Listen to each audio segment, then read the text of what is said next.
Listo, ahí empezó.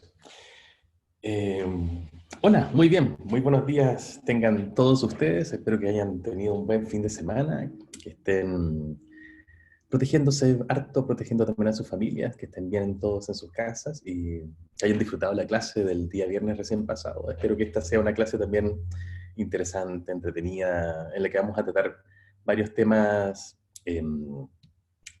creo yo, que pueden serles de alto interés, porque tienen que ver también con inquietudes que habitualmente tenemos y especialmente nosotros que nos interesa la literatura, la lingüística, el lenguaje, esencialmente el lenguaje, y es la idea de cómo hablamos en Chile, si existe un hablar correcto, incorrecto, qué significan em, estas apreciaciones, estos juicios de valor que usualmente hacemos, de dónde vienen, y qué tiene que ver todo esto con la gramática y con la visión que habitualmente también se tiene de la gramática. Perdón, me interrumpo un segundo para responder algunas consultas que veo por el chat. Sí, efectivamente estoy grabando la clase, es la primera vez que lo hago, pero debería entonces después estar disponible para todos en el sitio de web del curso, ¿no? En el sitio de Canvas. Espero que salga bien, porque en realidad es la primera vez que lo hago, pero bueno, creo que hice todos los pasos de manera correcta. Les recuerdo silenciar sus micrófonos, denle una miradita a sus pantallas para, para que se cercioren de que todos sus micrófonos estén silenciados. Y por supuesto, cuando me pidan la palabra, ahí lo activan para que podamos conversar, ¿no? Y los insto a tener en toda esta clase y en todas nuestras clases que tengamos en esta modalidad eh, una actitud activa. Interrúmpanme cuando quieran. Si alguno se siente más cómodo haciendo una pregunta por el chat, voy a estar tratando de constantemente mirarlo mientras voy exponiendo para que igualmente pueda responderlo. Pero si alguien quiere que conozcamos también su voz, cuestión muy importante, para que también nos vayamos conociendo como grupo, me pide la mano en cualquier momento y conversamos. Para mí es súper importante, y ya se lo decía el año pasado, la sesión pasada, que cada curso para mí es muy distinto, cada curso lleva su ritmo, porque me interesa mucho que ustedes puedan también manifestar sus intereses y trabajar de esa manera, ¿no? Bueno, buenos días a todos y entonces comenzamos. La sesión anterior nos quedamos con dos preguntas pendientes, que era esta idea de... ah, perdón. Francisca nos dice que no sabe levantar la mano. Bueno, por supuesto que me imagino que virtualmente. Claro, eso, gracias Anaís. En participantes ahí hay un botoncito que dice justamente pedir la palabra, levantar la mano y ahí es lo que tienes que hacer, ¿no? Bueno, retomando lo que decíamos recién, en la clase anterior en que estuvimos trabajando en qué es lo que es la gramática realmente y qué es lo que no es, quisimos, después de esa exposición, hacer un pequeño retroceso para volver a esta idea de que, ¿de dónde salen estas ideas de que los gramáticos son los que tienen que decir cómo habla la gente? ¿De dónde sale esta noción de que existen hablares mejores que otros? ¿De dónde salen críticas como, por ejemplo, que los chilenos hablamos mal? Sobre todo eso quiero que hablemos en esta clase. Y vamos a ver hacia el final cómo tiene esto también relación con la gramática, porque tiene que ver, aunque se los anticipo desde ya, con esa noción popular que ha habido siempre de que los gramáticos somos los que decimos cómo tiene que hablar la gente, ¿no? Lo que decíamos en el video y que criticamos en la clase anterior. Bueno, ¿han escuchado ustedes ese tipo de opiniones? Como que los chilenos hablamos mal, que existe una forma de hablar correcta y otra incorrecta. Cuéntenme un poquito de sus impresiones, ya sea por el chat o también por, no sé, si alguien quiere quizás darnos una anécdota o alguna vez en que se lo han dicho, en que se ha sentido mal quizás diciendo algo, que se ha sentido desubicado, ¿cierto? Pan de cada día, es muy habitual.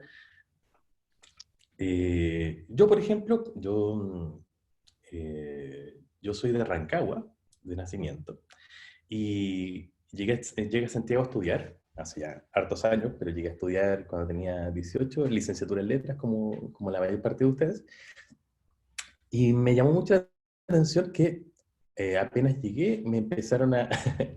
Ay, tenemos otra Rancagüina, muy bien. No apenas llegué, pero sí un poquito avanzado ya el año, cuando ya empezó a hacer un poco de frío, yo usaba una chaleca.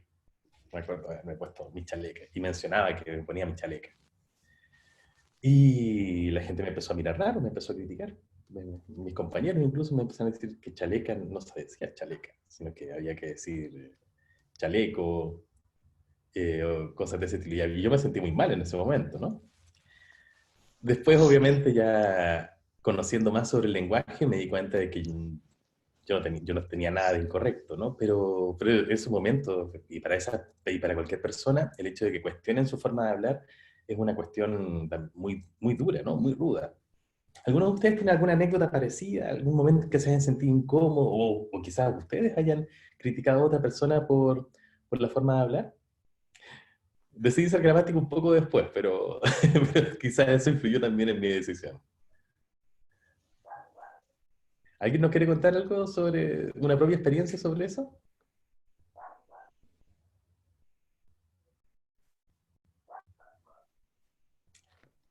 Ahí veo algunas opiniones por el chat, ¿no?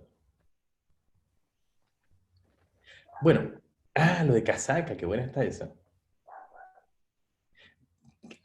Ludvika nos dice que es chilota, claro, que le dicen que no parece allá porque no tiene la entonación típica de la isla. Claro, hay gente que identifica un habla flight. Yo hablo terrible sanramonino, qué buena. Ya, son excelentes aportes. Vamos a trabajar con todo esto. Pero primero creo que veamos algunas opiniones interesantes sobre esto del habla correcta. Y de nuevo un poco volviendo a esta idea de los jóvenes. Fíjense en este texto de alguien que probablemente ustedes conocen, que es Vargas Llosa, el escritor peruano, y dice, para Vargas Llosa, los jóvenes que chatean piensan como un mono. El texto dice, el premio de Nobel de Literatura, Mario Vargas Llosa, considera que los jóvenes que acortan las palabras y vulneran las reglas gramaticales en los chats de Internet o Twitter y Facebook piensan como un mono. Esta es una entrevista que le hicieron en el año 2011, según una entrevista publicada hoy en el semanario uruguayo Búsqueda. Y las citas de Vargas Llosa dicen así, el Internet ha acabado con la gramática, ha liquidado la gramática, de modo que se vive una especie de barbarie sintáctica, afirmó el autor de Conversación en la Catedral de 75 años. Sus palabras más duras fueron para el lenguaje que usan los jóvenes en Internet o en los dispositivos móviles, que calificó de aterrador. ¿Les suena de nuevo esta crítica si él habla de los jóvenes? Esto está muy presente siempre. Y cito de nuevo, si escribes así, es que hablas así. Si hablas así, es que piensas así. Y si piensas así, es que piensas como un mono. Y eso me parece preocupante. Tal vez la gente sea más feliz si llega a ese estado. Quizás los monos son más felices que los seres humanos. Yo no lo sé, sentenció ahí un poco agudamente, o quizás tratando de ser ingenioso, ¿no? Bueno, claramente esto es una actitud inesperada, ¿no? Vargas Llosa, independientemente de si estamos o no de acuerdo con su ideología, sus posiciones políticas, o incluso si nos gusta como escritor, pareciera ser una persona que habla de lo que sabe, ¿no? ¿Qué significa esto de que el Internet ha acabado con la gramática? ¿Qué quiere decir? ¿Cómo lo interpretan ustedes? A qué se podrá estar refiriendo con esa frase en particular? El Internet ha acabado con la gramática, ha liquidado la gramática, de modo que se vive una especie de barbarie sintáctica. Entiendo que efectivamente los boomers tiemblan ante el cambio. En realidad todas las generaciones tiemblan ante el cambio, todos nosotros. Pero, ¿qué es lo que querrá decir Mario Vargas Llosa con esta afirmación? Aquí Anaís nos dicen que cree que porque usamos emojis y otro tipo de jerga somos estúpidos. Poder escribir por qué mis amigos no me quieren. Pero, ¿qué interpretan ustedes cuando dice esto, Vargas Llosa? El Internet ha acabado con la gramática. Tomando en cuenta lo que aprendimos en la clase anterior, ¿en qué consiste la gramática? ¿Y cómo se puede acabar con la gramática con Internet? Claro, Ludvika nos dice acá, supone que como en el Internet tenemos libertad de escribir y hablar, pasamos por alto las reglas gramaticales. ¿Se acuerdan del final de la clase anterior, cuando estuvimos viendo la manera de ordenar algunas palabras que podían constituir ese verso de Neruda o no, podían hacer otras combinaciones? ¿Es posible liquidar las reglas gramaticales? ¿Es posible pasar por alto las reglas gramaticales? ¿A qué se refiere Vargas Llosa con esto? Claro, Francisca nos dice que en Internet escribimos de manera más cómoda, expresiones como XQ, Q, mañana, sé cómo hacer ese tipo de abreviaturas. ¿Pero qué tiene que ver eso con la gramática? Bueno, para no alargar esto y para sorprenderlo desde ya, les digo que el que está pensando como un mono es Vargas Llosa. O sea, él está hablando de algo que no tiene la menor idea. Es completamente imposible acabar voluntariamente con las reglas de la gramática. Yo no puedo, como hablante, yo no puedo ni como profesor, no puedo como miembro de una academia, en ninguna calidad, yo puedo acabar con la gramática, ni voluntariamente ni involuntariamente. La única forma de acabar con la gramática de una persona es haciéndola tener un accidente cerebral, bueno, interviniendo su cerebro de alguna manera, de forma que pierda el conocimiento interno, el conocimiento internalizado, que no es un conocimiento consciente, de la manera de poder estructurar sus oraciones o poder conformar nuevas palabras. Es decir, alterar su sintaxis o su morfología interna. Eso solamente se puede hacer de esa manera. Todos nosotros, y esto ya quiero que lo sepan y lo vayan teniendo desde ya, tenemos una gramática de nuestra lengua instalada en nuestro cerebro. No sabemos exactamente bien cómo llega ahí. Esto va a ser tema de discusión que van a tener en lingüística, que vamos a tener también en nuestro curso. Perdón, por ahí hay un micrófono abierto. Fíjense que esté apagadito para que no se escuche el ruido por ahí. Les decía que todos nosotros tenemos en nuestra cabeza, en nuestro cerebro, una gramática de nuestra lengua. Les decía, no sabemos exactamente cómo la adquirimos, pero estamos completamente seguros de que todos la tenemos. Todos los hablantes normales, todos los hablantes sanos, que no tienen una patología, quiero decir, tienen una gramática de su lengua instalada en su cerebro, que es parte probablemente producto de una dotación biológica y es parte también producto de la interacción que tienen cada niño con su entorno.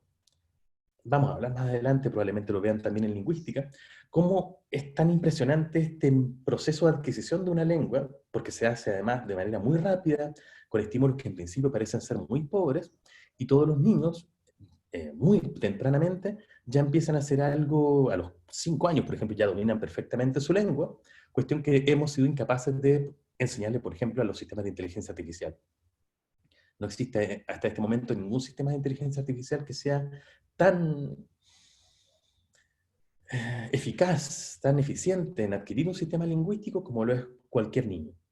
Así que es imposible acabar con la gramática voluntaria o involuntariamente. El que está pensando como un mono es esencialmente Vargas Llosa. Y fíjense además con la soltura con que lanza este silogismo, ¿no? Si escribes así, es que hablas así. Efectivamente, Ludwika o Francisca nos habla acá del área de Broca, el área de Wernicke, que efectivamente son áreas cerebrales que están involucradas en el procesamiento y en la eh, elaboración del lenguaje. ¿Mm? Así que vamos a hablar también de todo ese tipo de cosas en este curso. Efectivamente, aquí hay una falacia, ¿no?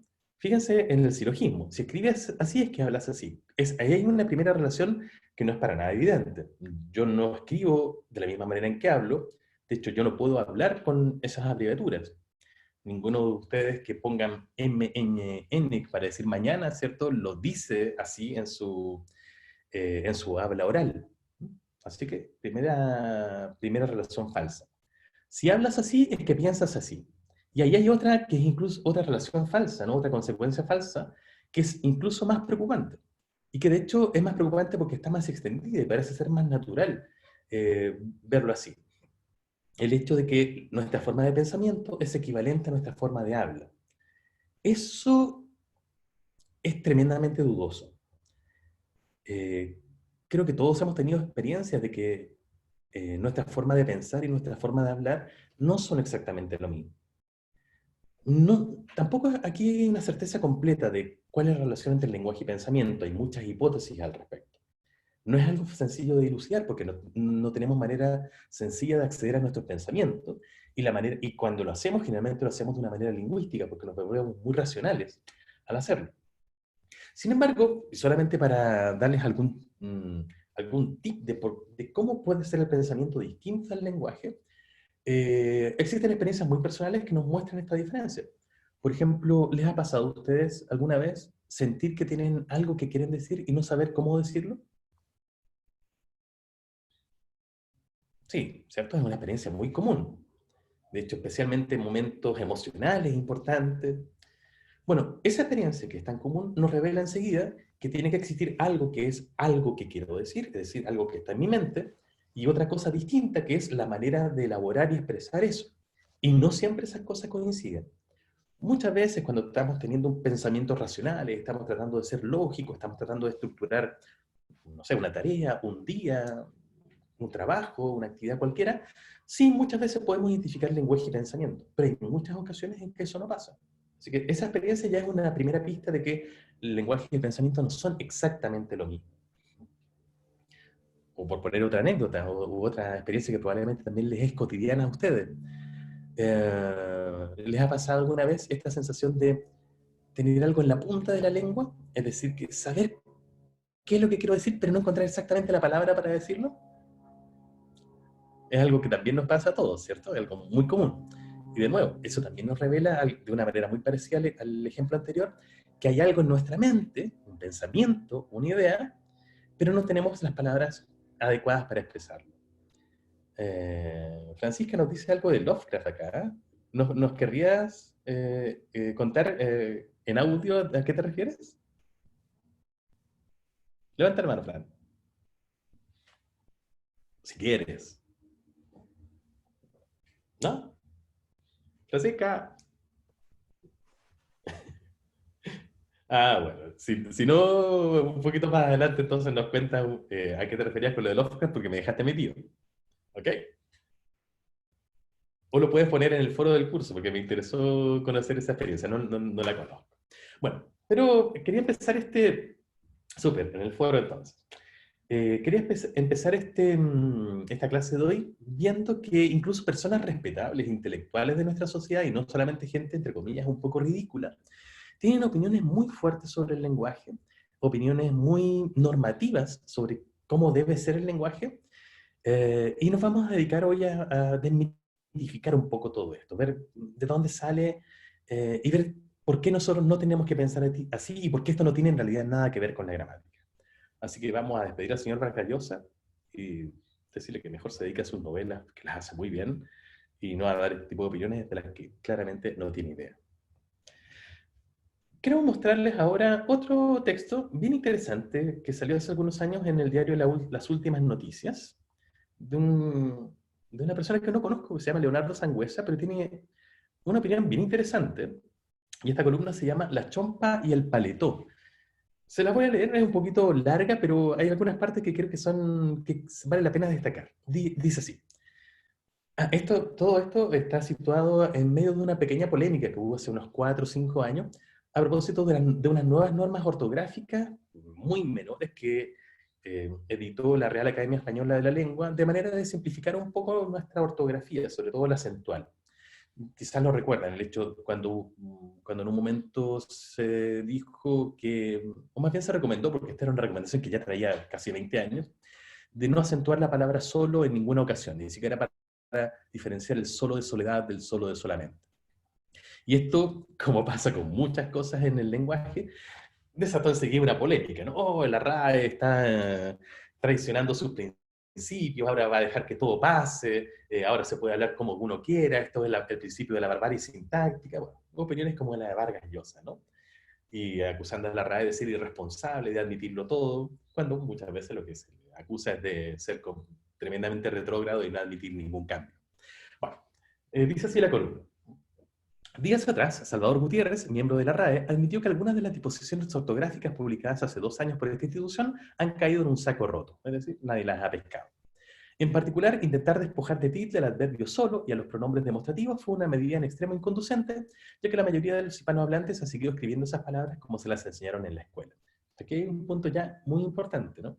Muchas veces culpamos a la RAE, ¿no?, de normas que nos están imponiendo, y la verdad es que somos nosotros en general muy resistentes a los cambios. Yo he conocido personas que son tremendamente liberales en lo político, en lo social, en lo sexual, en todos los ámbitos de su vida, pero cuando se les toca el lenguaje, ¡ah! Se vuelven tremendamente, sí, estoy pensando en mis chalecas, sí, se vuelven tremendamente conservadores. Ya les voy a contar algunas anécdotas también al respecto. Eh, claro. Dice, ¿quién podría aceptar, vuelvo al texto, quién podría aceptar de buenas a primeras que estoy bien solo en este lugar? Debe ser escrito, estoy bien solo en este lugar, porque la RAE lo dice, lo que dice Sangüesa. Para todo efecto, sin embargo, las ocurrencias de la RAE nunca son tan irritantes como la actitud reverente de quienes las consideran leyes, sanciones o certificados. Esa es una opinión realmente interesante. En efecto, vamos a ver que la Real Academia Española, las academias en general, o las personas que saben algo del lenguaje, nunca son tan conservadores, nunca son tan extremos en considerar que se tiene que hablar de una sola manera, como quienes reverencian esas normas o las malentienden desde una posición más ignorante. Son los mismos, sigo, que aseguran a pie juntillas que una palabra no existe si no está en el diccionario. Seguramente ustedes también han oído hablar de ese tipo de cosas, ¿no? ¿Esa palabra existe o no? Y la respuesta es, si está en el diccionario existe, o bueno, eso es muy común. Aunque sus madres y sus abuelas y sus bisabuelas las hayan usado millones de veces. ¿Mm? ¿A quién no le dijeron alguna vez que la palabra chompa o chomba estaba mal y que lo correcto era chaleco, suéter o incluso pullover? Sorprendido con esa ignorancia, en esa ignorancia lingüística, cualquiera se acoquina ante el poderío de la autoridad académica, aunque intentar censurar la lengua materna sea una empresa igual de absurda que tratar de corregirle a un león su manera de cazar o a un chincol la arquitectura de su nido. Voy a dejarlo hasta ahí en este momento.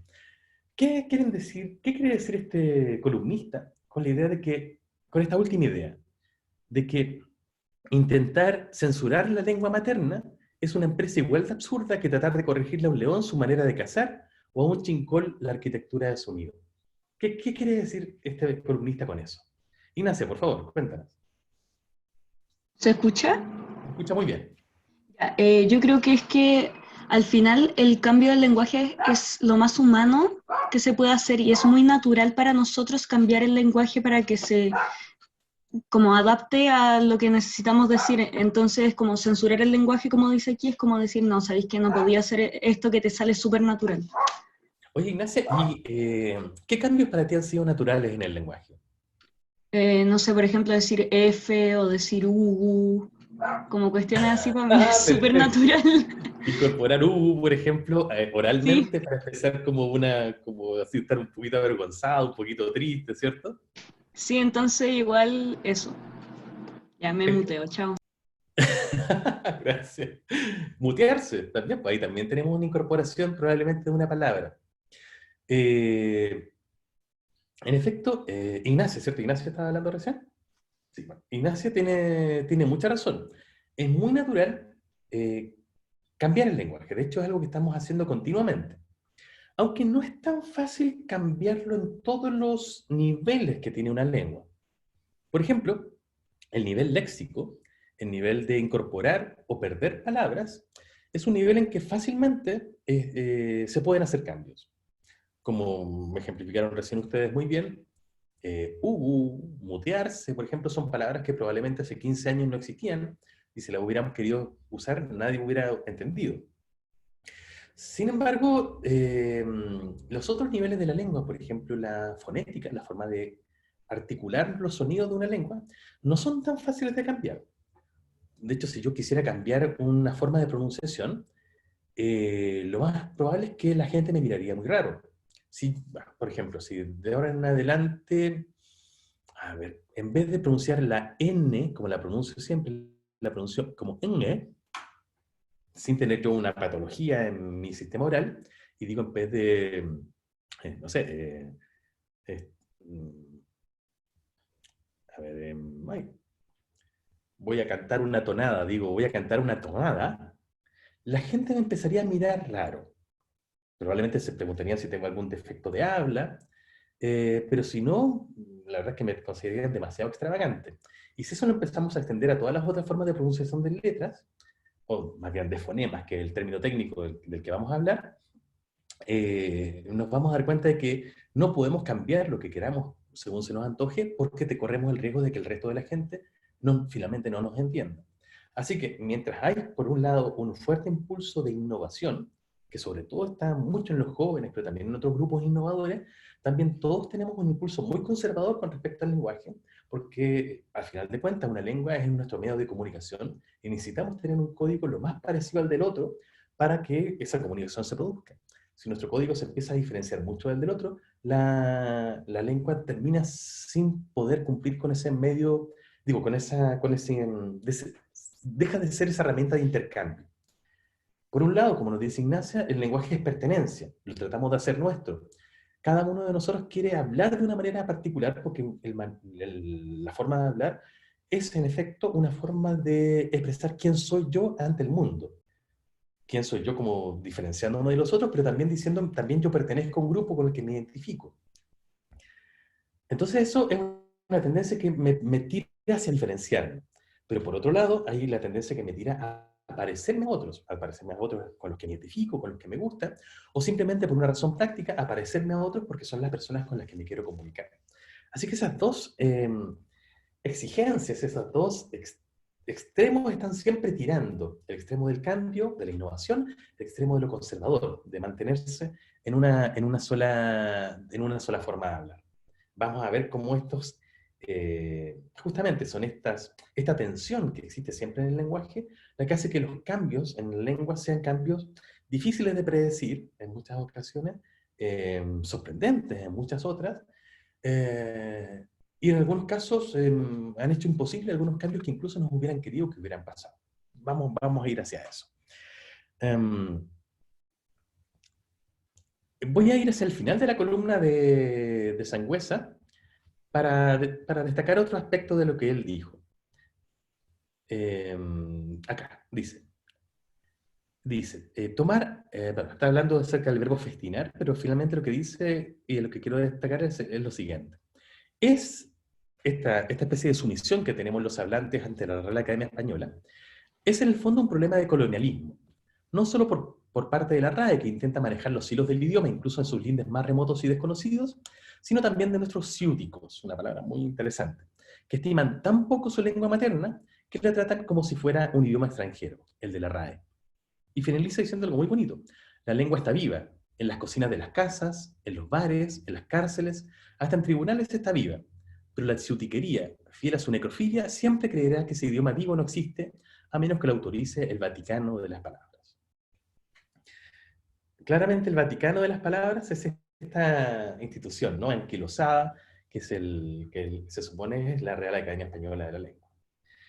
Aquí Francisca nos menciona el COA. También vamos a hablar del COA porque hay mucho mito alrededor de ese tipo de forma de habla. Para la próxima clase les voy a preparar algo relacionado con eso y vamos a ver cuán distinto es una forma de habla como el COA el habla de todos nosotros, del español. Bueno, ¿quién juzga esto? ¿Es realmente la RAE una institución que nos dice cómo tenemos que hablar? Aquí hay una confusión importante. De hecho, ustedes ya saben, ustedes a la RAE no le hacen caso, ¿no? Y la mayor parte de los hablantes, y sobre todo los jóvenes como ustedes, no la pescan. Pero también quiero resaltar algo, y es que esta visión que nosotros tenemos de la Real Academia Española, o de las academias de la lengua en general, que decir, incluida la chilena, de que son una especie de policía del lenguaje, la verdad es que es falsa. Esa actitud, quizá, existió al inicio de la existencia de las academias de la lengua, y sobre todo de la Real Academia Española de la Lengua. De hecho, la Real Academia Española nace con un eslogan que es limpia, fija y da esplendor. Eso, limpia, fija y da esplendor. Es decir, consideró en un momento, cuando se creó, que fue a fines del siglo XVIII, que la lengua había alcanzado, el castellano había alcanzado como el máximo estado de pureza, y que todo lo que pasó, y esa pureza se identificaba sobre todo con el habla de los autores del siglo de oro, ¿no? Cervantes, Quevedo, Góngora, y que todo lo que venía de ahí en adelante era decadencia. Entonces la primera misión que se encargó a sí misma fue la de fijar esa lengua, limpiarla de todas sus impurezas y darle el esplendor que esa lengua merecía. Esa fue la misión que se dio, pero estamos hablando de fines del siglo XVIII. La academia también ha cambiado. Y las academias, sobre todo, y la Real Academia Española en particular, tiene y se ve a sí misma con una misión muy distinta ahora. Déjenme compartir con ustedes otro texto. Lo voy a ubicar por acá para que lo vean bien. Que se llama un pequeño reportaje a propósito del canal de Twitter que tiene la Radio Academia Española, en que lo que hace es responder consultas lingüísticas. Y muchas veces lo hace con bastante humor. Este es un reportaje que se le hizo justamente a ese departamento de consultas lingüísticas de las que le estaba hablando. Por ejemplo, aquí hay un ejemplo, ¿no? Una persona hace una pregunta, dice, una duda existencial que tengo. Gangbang, ¿lleva tilde? Este es claramente un extranjerismo y que hace alusión a un cierto tipo de conducta sexual, ¿no? Y la RAE de consultas está respondiendo, y lo hace continuamente, dice, esta voz es un extranjerismo crudo. No es una crítica, extranjerismo crudo significa simplemente que es una palabra que existe en otra lengua y que se ha traído tal cual, tanto su forma de pronunciación, de escritura, al castellano, es decir, sin adaptar a nuestro idioma. Y dice, y por lo tanto se escribe en cursiva y sin tilde, es decir, cuando queramos escribir un extranjerismo crudo, como por ejemplo ese, lo más habitual es destacar que, que se trata de una palabra ajena a nuestra lengua, no poniéndole ninguna de nuestras normas ortográficas, y además destacándolo con una cursiva. O, por ejemplo, otra consulta más jocosa quizás, ¿no? Una persona preguntaba, ¿sería correcto cambiar la expresión dar a luz por unboxing del bebé? Como esta, ¿cierto? Como las unboxing que se hacen de los productos nuevos que llegan a la casa y la gente hace videos en YouTube. Y con cierto humor, por supuesto, la RAE responde, no tiene ningún sentido emplear un extranjerismo en esa ocasión. Bueno, es un reportaje sobre eso, que efectivamente ha sido bien ingeniosa y la RAE con este departamento. Pero me interesaba sobre todo destacar de todo este texto, que les voy a dejar luego en la página, en Canvas, para que lo puedan leer si quieren, en la parte final. Fíjense, estas son palabras de la RAE, o por lo menos de personas que pertenecen a la RAE y están trabajando continuamente en ella. Dice, la lengua la cambian los hablantes, sus únicos dueños, no las instituciones. Los diccionarios, al menos el DLE, que es el Diccionario de la Lengua Española, procuran reflejar los usos, sean o no políticamente correctos. Voy a dejarla hasta ahí nada más, después hay otra reflexión, pero estas dos frases quiero que les queden. Estas son frases de la RAE, de nuevo. La lengua la cambian los hablantes, sus únicos dueños, no las instituciones. Es decir, la misma RAE, las mismas personas que trabajan ahí, los mismos académicos, son hoy conscientes de que ellos no son los dueños del lenguaje, que no son los dueños del español. Son los hablantes los que rigen la lengua, somos nosotros los únicos dueños de la lengua. Lo que hace la RAE, lo que hacen las academias, lo que hacen los diccionarios, por ejemplo, es simplemente tratar de recoger eso, cómo habla la gente, de manera que todos podamos entendernos mejor. De que todos, supongan ustedes, el mismo ejemplo que me da una de ustedes hace un poquito. Si alguno de ustedes usa un verbo como mutear, y yo no lo he escuchado nunca, ¿cómo sé qué significa? Lo ideal sería que eso estuviera en un diccionario. Que esté en un diccionario no significa que en la academia o la Real Academia, como quien sea, le dé como una especie de carta blanca y diga, desde ahora en adelante esta palabra existe en nuestra lengua. No, significa simplemente, esta es una palabra que ya nos hemos dado cuenta que se usa mucho y la vamos a incorporar en este texto, en esta especie de compilación de palabras de una lengua, con una definición, de manera que una persona que la escuche por primera vez, por ejemplo, un extranjero que está aprendiendo la lengua, una persona que nunca la ha escuchado simplemente porque tiene más edad o por cualquier otra circunstancia, lo que haga sea poder entrar a ese texto y entender más o menos de qué se está hablando. Esa es la única misión de un diccionario. Recuerdo, por ejemplo, que esto a mediados de los años 90, los noticiarios televisivos eran algo mucho menos relajado de lo que son hoy día. Siguen siendo bastante rígidos, pero en ese tiempo eran mucho menos relajados.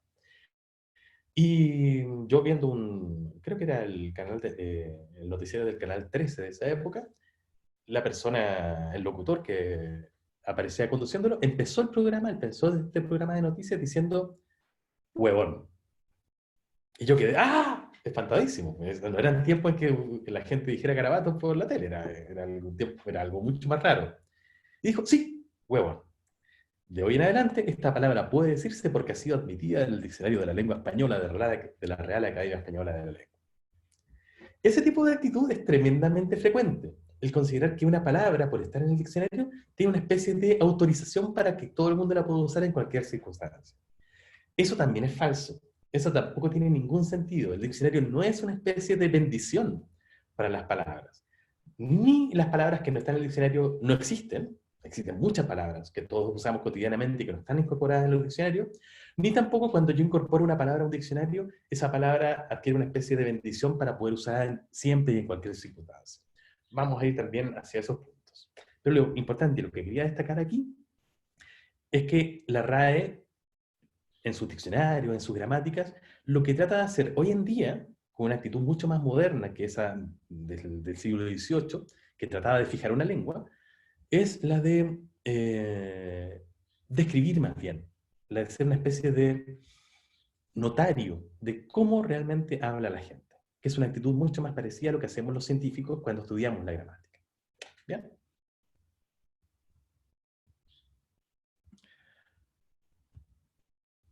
Pero fíjense, contrastemos esta posición de apertura, que como ven ustedes incluso tienen la Real Academia Española y sus académicos, con las posiciones que generalmente tienen los hablantes frente a las innovaciones en la lengua.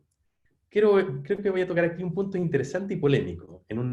Este es un audio que tomado de una entrevista en una radio argentina a propósito de unas protestas estudiantiles a favor del aborto.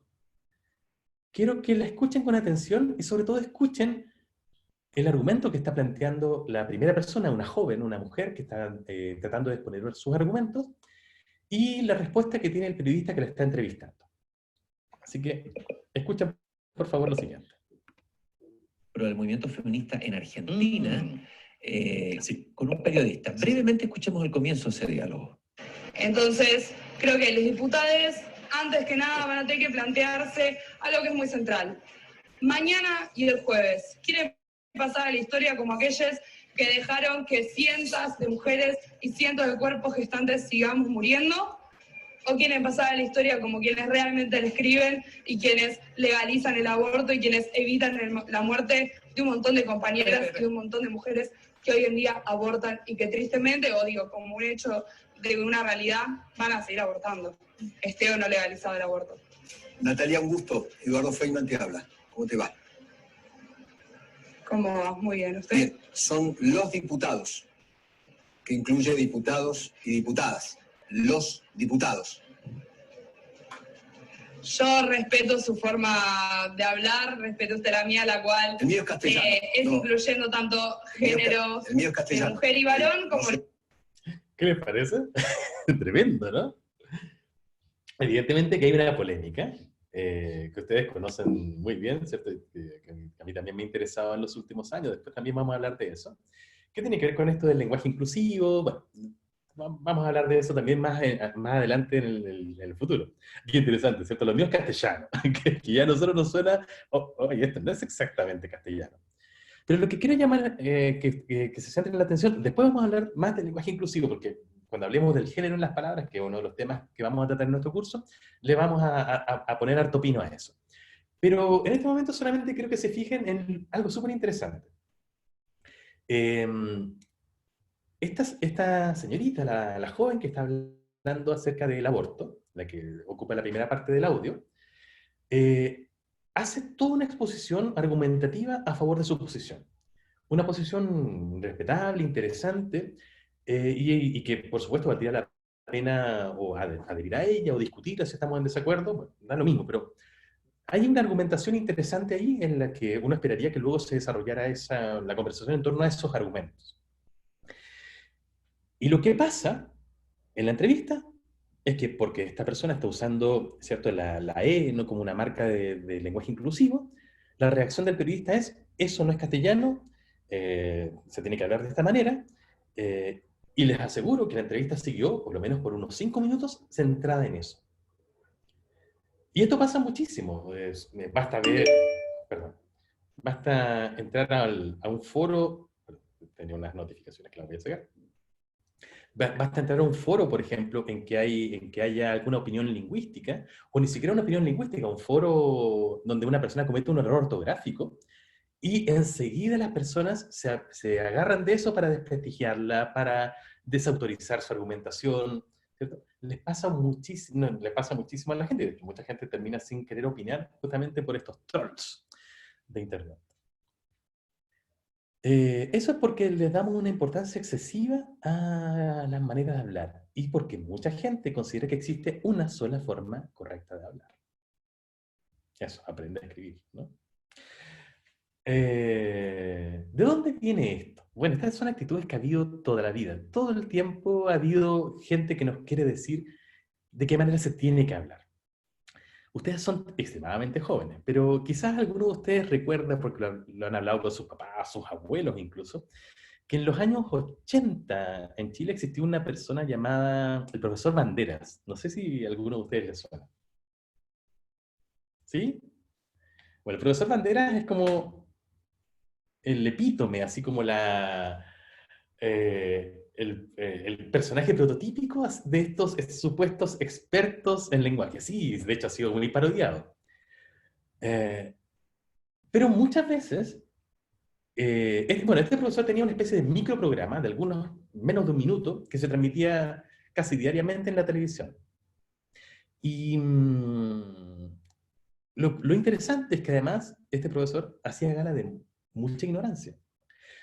Yo creo que ninguno de ustedes ha visto este microprograma que se llamaba Usted no lo diga. Así que quiero que gocemos unos minutitos juntos viendo una pequeña recopilación de este Usted no lo diga.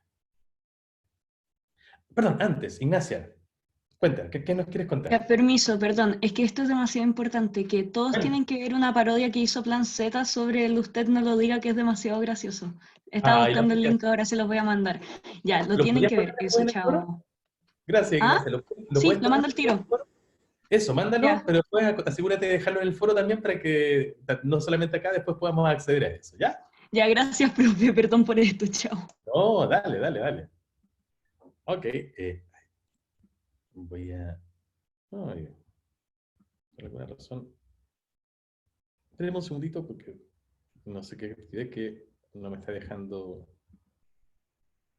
activar el... Ahí sí. Perfecto. Ya. Disfrutemos un ratito del Usted no lo diga. El audio está un poco pésimo, así que traten de entender lo mejor que se pueda. Usted no lo diga. Sí, que tengo un dolor muy grande en el cerebro. No, la palabra es cerebro. Cerebro significa otra cosa, es del verbo celebrar. Nosotros celebramos un próximo aniversario de la patria. Cerebro es esto, aquí atrás. Hay personas que dicen, me duele el cerebro. ¿Usted? No lo diga. Vi que te compraste un auto nuevo, está bien bonito, ¿eh? Sí, viste, lo llené de tanta moneda. No, la palabra es calcomanías. Pasar una figurita coloreada desde un papel a un objeto, eso es poner calcomanías. Hay personas que dicen calcomaneras. Usted no lo diga. Pero mira, ¿qué te parece si vamos al teatro hoy día? No, la palabra es teatro. Así, con la letra E. Teatro, teatral, teatralizar.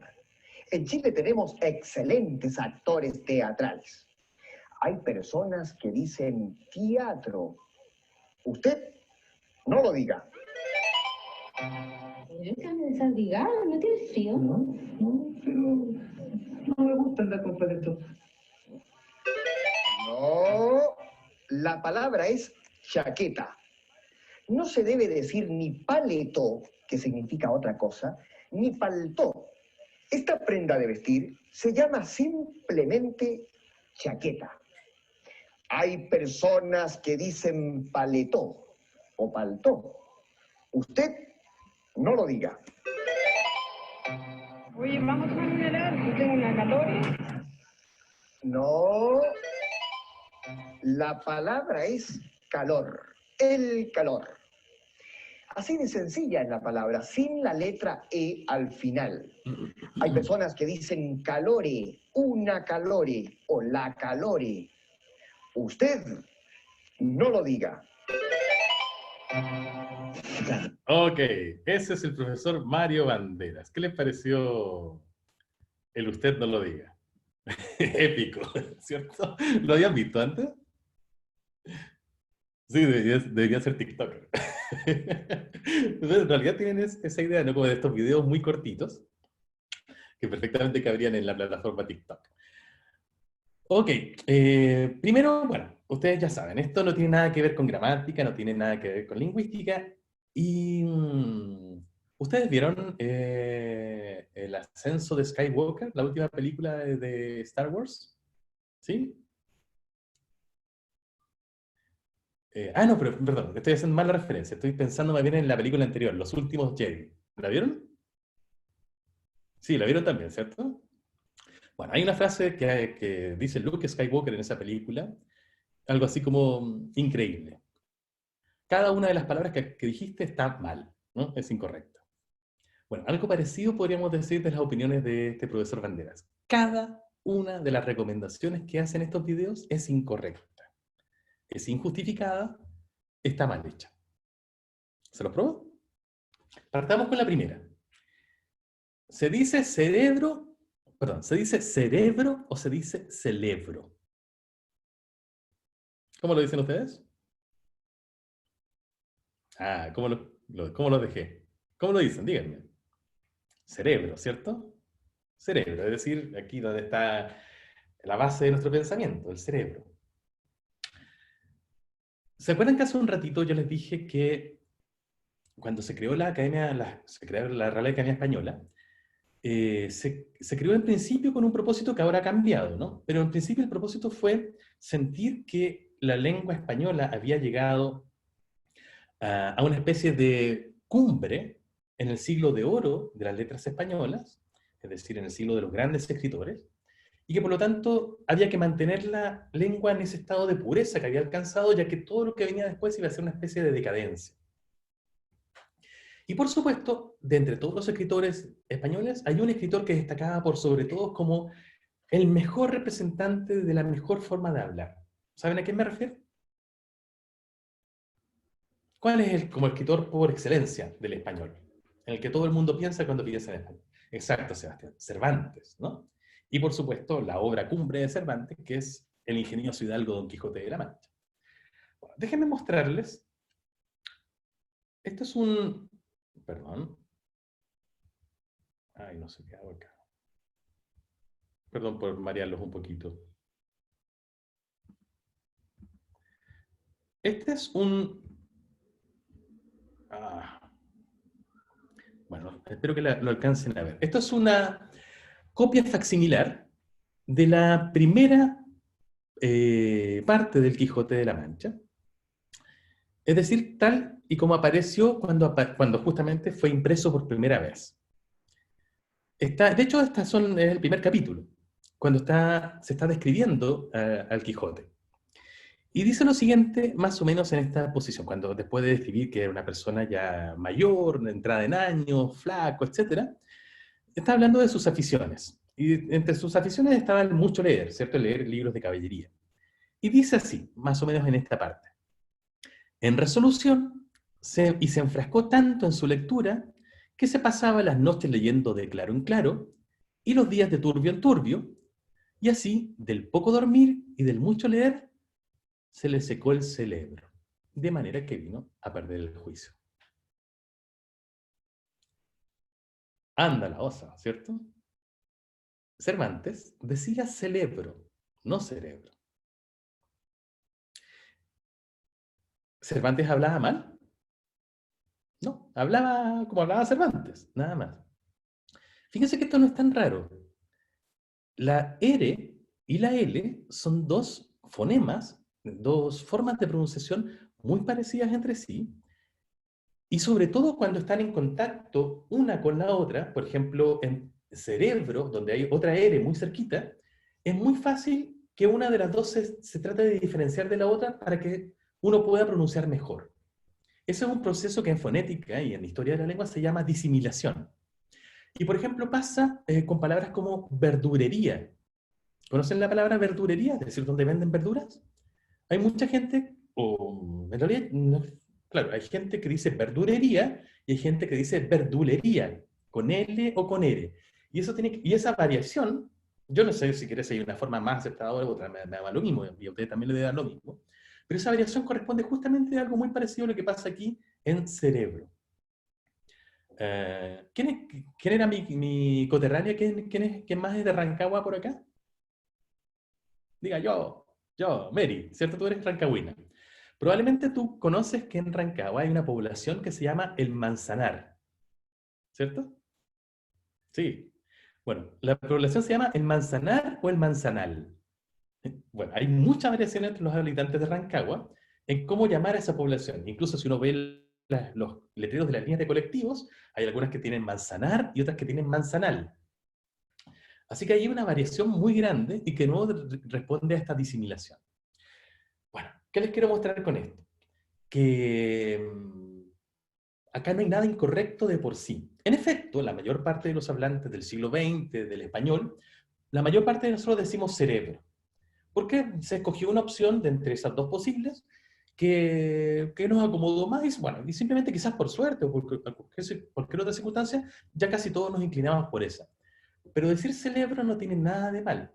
Es simplemente una forma más antigua de hablar, una forma distinta, y que tuvo su espacio también en algún momento en la historia del español. ¿Ok? Así que con lo de cerebro, está completamente equivocado el señor Banderas. Podríamos repasarlas todas, pero el tiempo se me va a hacer muy cortito. Así que vamos a la última, que yo creo que también a ustedes les ha causado impresión. ¿Cómo se dice? ¿El calor o la calor? ¿Cómo se tiene que decir?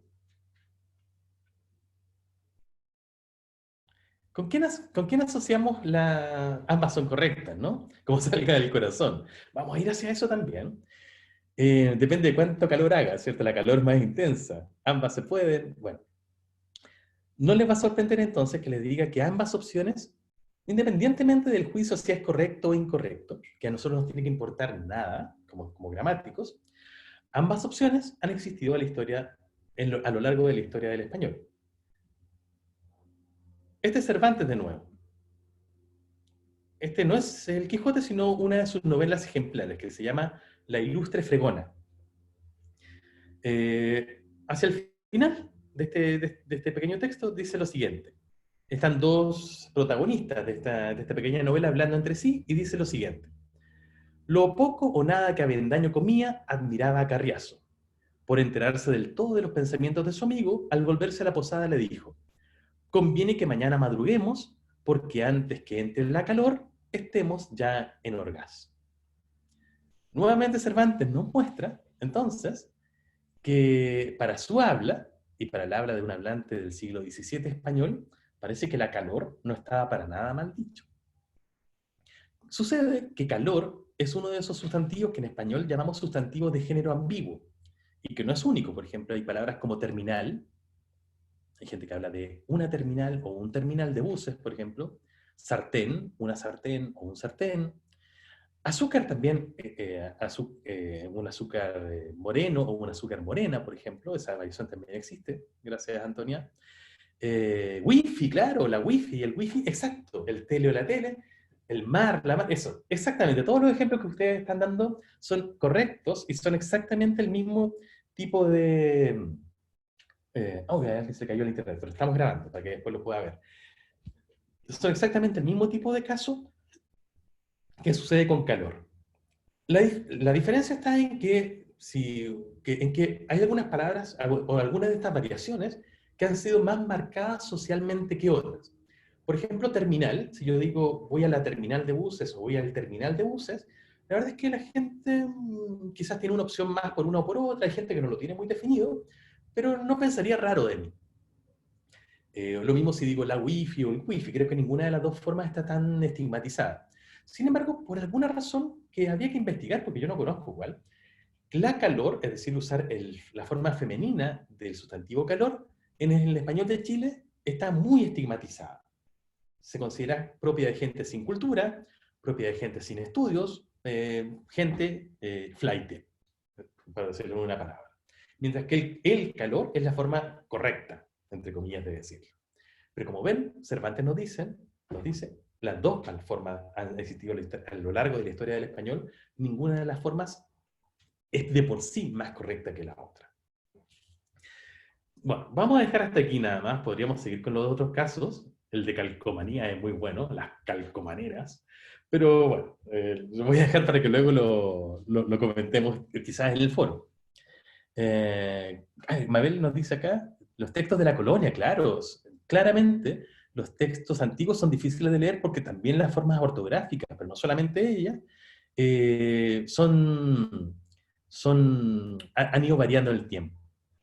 Ignacia me pide que pongas el video que mandaste, el de Plan Z, pero se nos va a acabar el tiempo si lo hacemos, así que te lo voy a dejar para que lo veamos todo en el foro, así que por favor ponlo en el foro, ¿ya? Todas estas... bueno, lo que quiero mostrarles ahora creo que resume muy bien todas estas actitudes. Este es un pequeño meme en que hay un copista medieval teniendo una opinión muy parecida. Dice, en español antiguo, las gents de agora escriben ver por ver. El castellano se ha arruinado. Como ven, esta forma de criticar el cambio lingüístico es algo que ha habido en todas las épocas, ¿no? Estos profesores bandera han existido en todo momento de la historia de una lengua como es el español.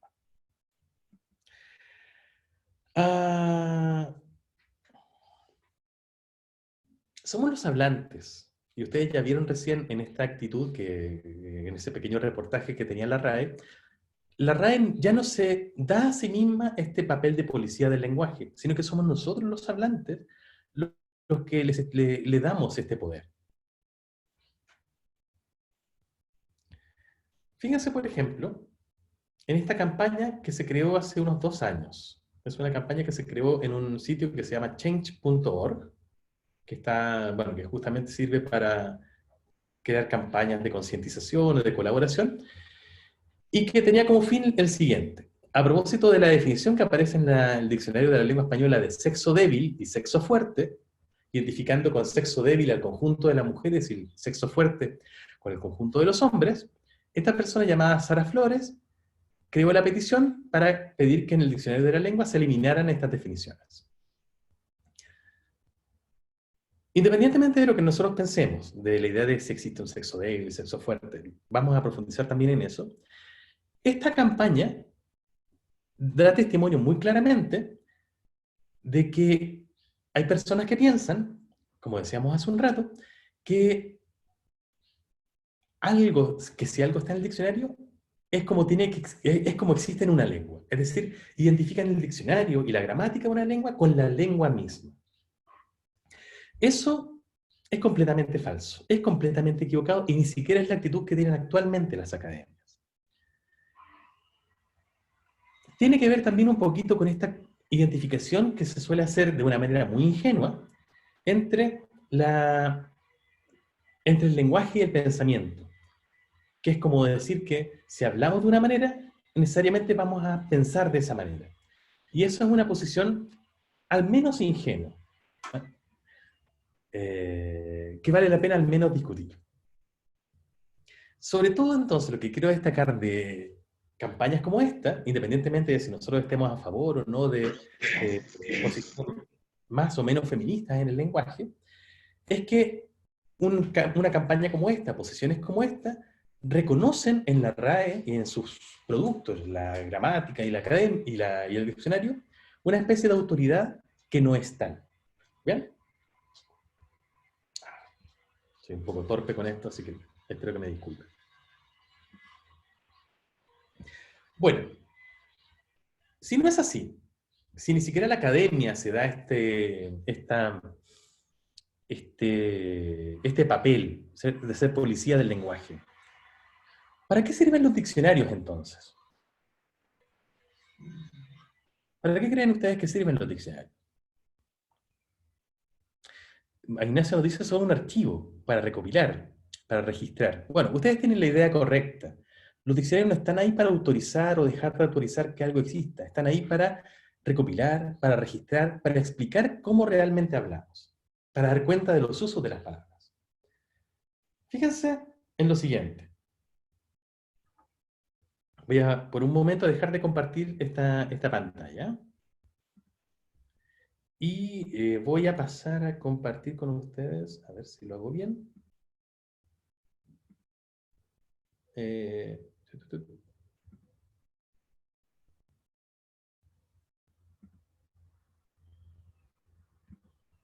Una pequeña...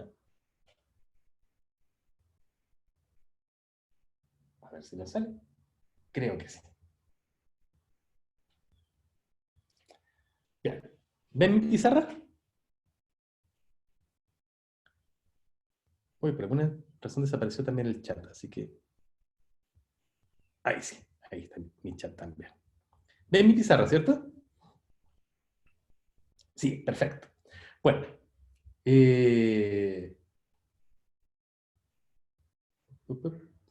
sí.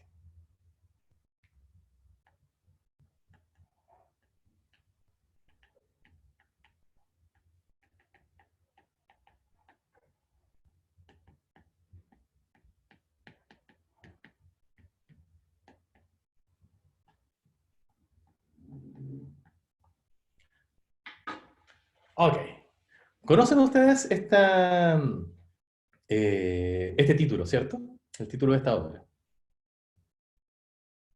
¿Sí? Por supuesto, es la obra cumbre del español. ¿Qué significa? ¿Qué significa este título? ¿Qué piensan ustedes cuando leen este título? El ingenioso hidalgo Don Quijote de la Mancha. ¿En qué piensan? Que Don Quijote es de la Mancha y es ingenioso. Sí, tienes razón, Inés. Un caballero, en deconstruirlo, un caballero, es hidalgo. Ustedes tienen toda la razón. Que es como muy creativo, ¿cierto? Nunca lo había pensado. Bueno, ¿qué pensaba una persona del siglo XVII cuando leía este título? Yo les voy a revelar que una persona apenas leía este título, o veía el título de esto puesto en un libro, en un exhibidor, desde el mismo título se moría de la risa. Efectivamente, se reía. ¿Por qué? ¿Por qué les causaba risa? Vamos parte por parte. ¿Qué significa la palabra ingenioso? Sí, Mabel va por ahí. Claro, ingenioso actualmente significa creativo, que posee ingenio, inteligente, y así es como la mayor parte de nosotros lo vemos. Sin embargo, como algunos de ustedes también lo apuntó ya en el chat del curso, en el siglo XVII, ingenioso, si bien significaba eso, también tenía otros significados. Por ejemplo, en el siglo XVI apareció en el español un libro que se llamó El examen de ingenios, de un autor que se llamaba Juan Huarte de San Juan. Y ese examen de ingenios fue, podríamos decir, el primer tratado de psicología y psiquiatría que hubo en la historia. Los ingenios, en realidad, correspondían a los distintos tipos de personalidad que podía tener la gente. Por ejemplo, se decía de una persona que tenía un ingenio sanguíneo, cuando era una persona dada a la ira, como explosiva, por ejemplo. O una persona que tenía un ingenio más bien terrestre, cuando era más bien calmado, impasible. Es decir, los ingenios correspondían a las diferentes personalidades, a los distintos tipos de formas de ser que tenían las diferentes personas. Y un hablante del siglo XVII estaba muy consciente entonces que el ingenio de alguien era su personalidad. Y si alguien era ingenioso, podía ser inteligente, podía ser creativo, pero también era una forma de decir que estaba desequilibrado. Es decir, en otras palabras, que estaba loco. Es decir, una persona, exacto, que estaba chalado. Es decir, decirle a alguien ingenioso en el siglo XVII no era decirle inteligente, no era decirle creativo, sino que era decirle, oye, estáis chalado. Entonces, un hablante del siglo XVII ya sabía por dónde iban los tiros, apenas leía la palabra ingenioso. ¿Qué les dice a ustedes la palabra hidalgo? Actualmente en el español. Si escuchan decir que alguien actúa con hidalguía, exacto, ¿cierto? Que es noble, que es caballero, que es caballeroso, que es alguien desprendido de sí mismo, que es alguien generoso con los otros, ¿no? Si alguien es un hidalgo que actúa de manera hidalga, que actúa hidalgamente, lo que nos dice es esencialmente alguien noble, lo asociamos con la nobleza. Bueno, en el siglo XVII no era así. Nosotros hemos ido relacionando la palabra hidalgo con caballero, pero de hecho un hidalgo no es un caballero, es casi lo contrario de un caballero. El hidalgo, en el siglo XVII, como alguno de ustedes también puso en el chat, era el hijo de algo. De ahí viene también la forma de la palabra. Es decir, eso era porque eran lo último, el raspado de la sopa de la nobleza. Es decir, estaban a un pelo de ser plebeyos. Y muchos de estos hidalgos, entonces, además eran hidalgos, eran nobles o seminobles, como muy bien dice Elena, pobres. Y por lo tanto, lo único que tenían era esa condición de haber sido hijos de algo. Y realmente no tenían más allá que eso. Nosotros vemos hoy día entonces al hidalgo como alguien noble, como equivalente a un caballero. Y el Quijote tuvo mucho que ver también con esa nobilificación de la palabra hidalgo. Pero en realidad el hidalgo no es eso, sino que el hidalgo era justamente algo así como un tipo, así como de medio pelo, diríamos hoy en día, como perteneciente a la nobleza, pero justo a punto de caerse de eso. Eso sería el hidalgo. Y entonces ya teníamos la noción de una persona más o menos pobre, más o menos de medio pelo, y además que estaba loco.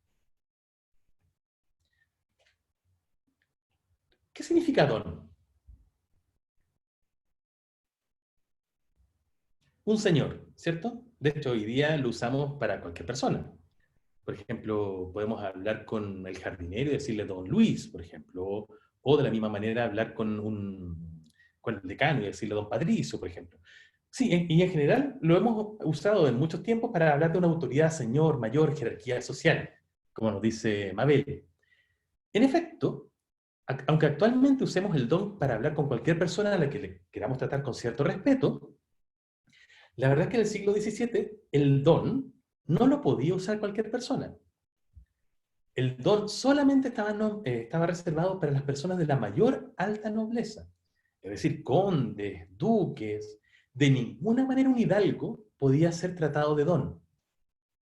Entonces, cuando el Quijote se autoatribuye ese título, y de hecho quiere que el mundo lo trate de Don Quijote, estaba haciendo algo que era completamente inapropiado para los estándares sociales de la época.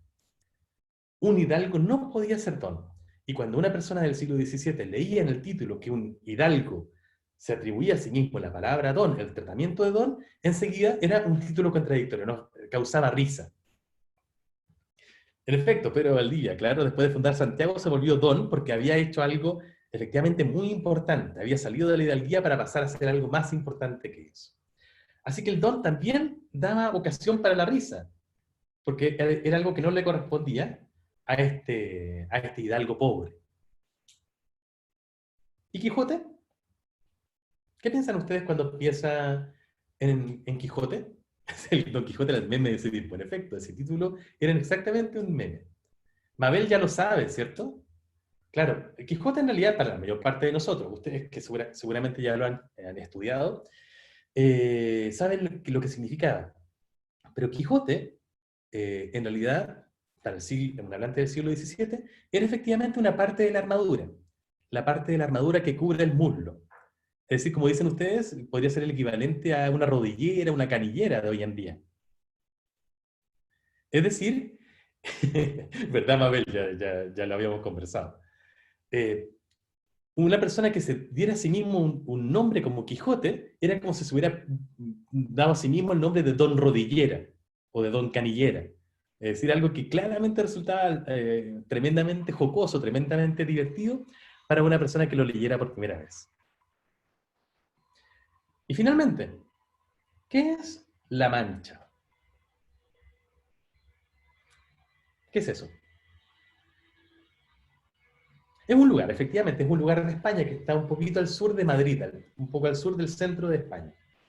Pero, ¿qué les dice? ¿A qué les suena? ¿Les dice algo ese lugar? Yo creo que actualmente, si a alguien le suena, fuera de España obviamente, es simplemente por el Quijote, ¿no?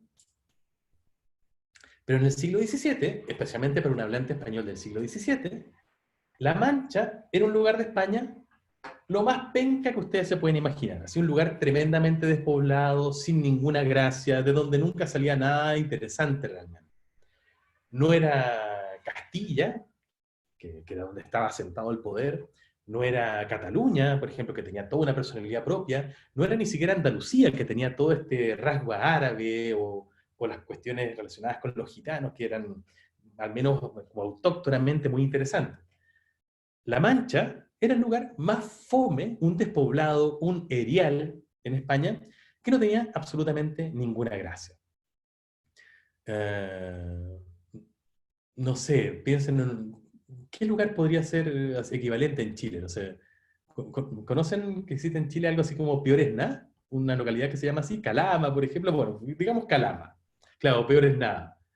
Sería equivalente a eso. Entonces, cuando un hablante del siglo XVII veía el título El ingenioso hidalgo Don Quijote de la Mancha, que hoy día simplemente nos muestra algo así como, bueno, el título de una obra, claro, pensaba en lo que nos dice Ignacia, ¿no? Es el loco pobre Don Rodillera de Peores Nada. Exactamente en eso pensaba. Y entonces enseguida se moría de la risa. Por eso la gente se reía tanto. Luego, mucho más adelante, se fueron dando cuenta de que el Quijote no era solamente una obra de risa, sino que había mucho más en el fondo. Pero por eso en los primeros años el Quijote fue una obra, esencialmente una obra para reírse. Y desde el título ya lo estaba indicando. ¿Cómo saber esto? ¿Cómo saber esto sin tener diccionarios? Claro, no es fácil llegar a esto, necesitamos verlo, pero los diccionarios están ahí justamente para poder hacer ejercicios como el que hicimos recién. Hay palabras que van cambiando sus significados a través del tiempo, como acabamos de ver. Hay palabras que han ido mutando, tomando nuevos significados. Incluso algunas, como hidalgo, se han ido ennobleciendo.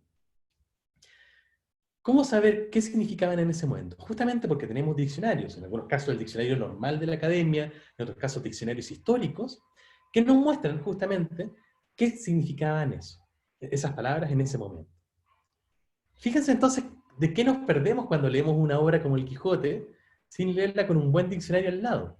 Si ya desde el título nos estamos perdiendo un montón, imagínense la riqueza que veía un hablante del siglo XVII y que nosotros simplemente por pertenecer a otro tipo de forma de hablar, no vemos. Bueno, parece que se me fue casi toda la clase y no quiero agotarlos más en la mitad de lo que tenía preparado para ustedes. Así que vamos a dejarlo hasta aquí. Valentina les tiene algo que decir, así que, por favor, Valentina, activa tu micrófono para contarle a los chicos de la actividad que vamos a hacer, ¿ok? Hola, ¿se escucha?